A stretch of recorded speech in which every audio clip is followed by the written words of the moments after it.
mi nombre es Marian Ramírez y en esta oportunidad voy a hablar sobre la elaboración y llenado de la forma de PJ26 apoyada por un ejercicio práctico realizado con base en uno desarrollado en el libro Impuestos sobre la Renta de Jesús Rodríguez Chancis.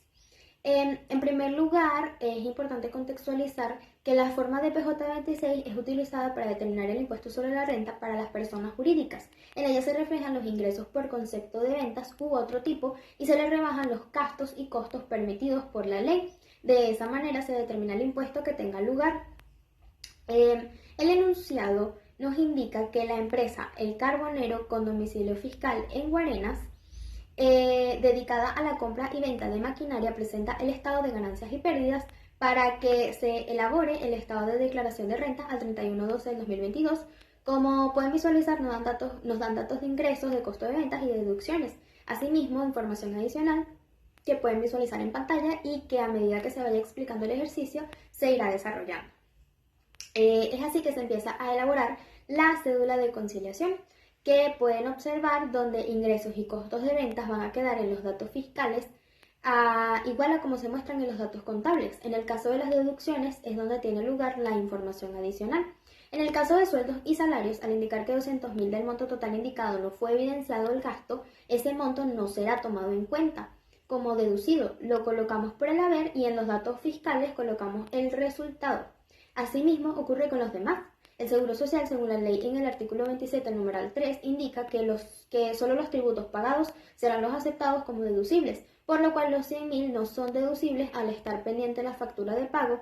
Igual pasa en el caso del INSEE. Al no estar pagado el cuarto trimestre, el monto correspondiente a ese tiempo no es deducible. Por su parte, las prestaciones sociales, si bien están registrados los 20.000, no se encuentran causados, que es una de las condicionales, por lo cual son restados del monto a deducir. Las multas, según la ley, no clasifican como egresos normales y necesarios, por lo que deben ser rebajadas. Las pérdidas por cuentas incobrables dice que se tiene registrado el monto de 80.000, pero la baja que se dio a los clientes solo fue por 60.000, por lo tanto solo ese será el monto deducible. Por último, habla de una declaración estimada realizada en junio, donde pagó 1.600.000, información que será utilizada para el llenado de la planilla. Una vez lista la conciliación, se realiza el llenado de la forma, en donde hay que tener en cuenta que en los casos de declaración definitiva de contribuyentes, personas jurídicas, el impuesto derivado de la declaración será cancelado en una sola porción.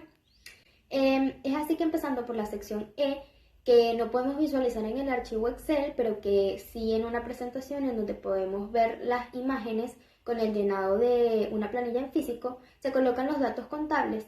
Primero, de los ingresos propios de la actividad según la información suministrada por el enunciado, lo cual da como resultado un total de ingresos netos de 101 millones.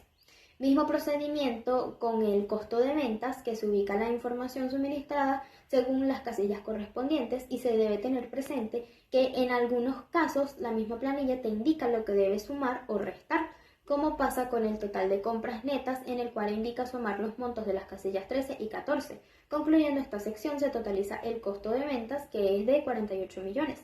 Ahora los gastos. En este caso es importante tener claro los datos que debemos sumar para ubicar y en qué casillas, como es el caso de los sueldos y salarios, donde sumamos los montos de sueldos de administradores y de sueldo del personal, pues debe ser totalizado junto.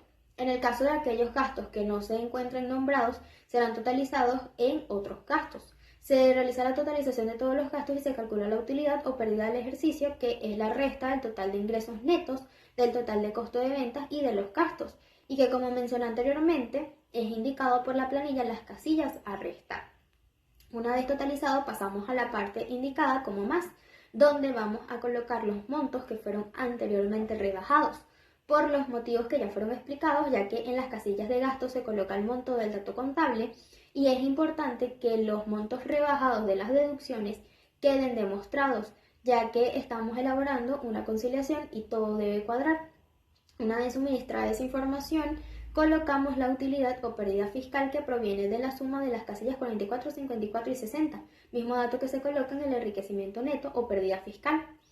Ahora sí, realizamos la elaboración de la forma colocando los datos de la empresa y su RIF y empezamos con la autoliquidación del impuesto, donde vamos a colocar el monto recién calculado, que es de 19.806.000, No se tienen pérdidas, por lo que el enriquecimiento neto gravable mantiene el mismo monto, al igual que la renta mundial gravable.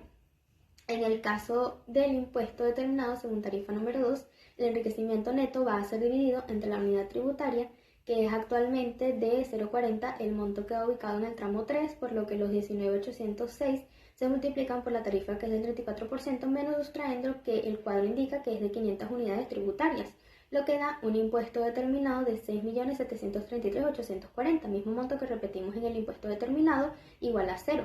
Totalizamos en los impuestos proporcionales, donde simplemente colocamos el mismo monto al no aplicar información para ninguna de las casillas. Mismo caso con la sección de rebajas al impuesto autoliquidado.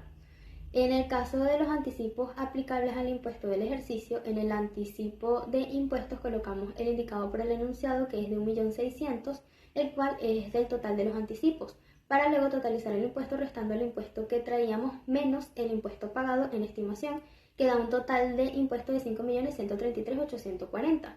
Colocamos el mismo monto en crédito de impuesto a los activos empresariales aplicable en el ejercicio y en el total de impuesto a pagar después de las compensaciones. Es importante mencionar que las casillas no llenadas son porque no corresponden con la información de la empresa, y es así que se realiza el llenado de la forma para el pago de personas jurídicas. Asimismo, también se genera la planilla de pago, que se puede ver en pantalla. Muchas gracias.